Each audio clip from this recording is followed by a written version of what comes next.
చేతికి వచ్చినటువంటి పంటను ఫారెస్ట్ వాళ్ళు నిండా నిలువున విషం చిమ్మి మరి పాడు చేస్తే తట్టుకోలేక అదే విషం తీసుకొని ఆత్మహత్య ప్రయత్నం చేసిండు తమ్ముడు. అందుకనే తమ్ముడికి ధైర్యం చెప్పడానికి, అట్లానే ఈ మొత్తం చుట్టుపక్కల కూడా మంచిప్ప అనేటటువంటి ప్రాజెక్టు నేను కట్టనీయను అని రేవంత్ రెడ్డి గారు ఇదివరకు చెప్పిండు.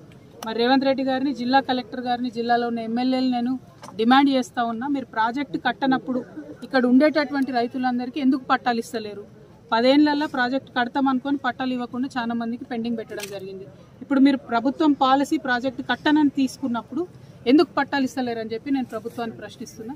ఖచ్చితంగా తొందరగా పట్టాలు ఇవ్వాలి. ఫారెస్ట్ అధికారులు వచ్చి వేధింపులు ఆపాలి. ప్రాజెక్టు కడతలేమని చెప్తుంది ప్రభుత్వం. మీరు అత్యుత్సాహంతో వచ్చి అమాయకమైనటువంటి గిరిజన రైతుల్ని ఇబ్బంది పెట్టదని నేను ఫారెస్ట్ అధికారులను డిమాండ్ చేస్తున్నా. వెంటనే మన ప్రకాష్ గారికి, రైతు గారికి నష్టపరిహారం కూడా కలెక్టర్ గారు ఇవ్వాలి. దానికోసం కూడా నేను డిమాండ్ చేస్తాను. వారి కుటుంబాన్ని ఆదుకోవడానికి కూడా ప్రభుత్వం ముందుకు రావాలని కూడా డిమాండ్ చేస్తూ ఉన్నాను. Thank you. జై తెలంగాణ.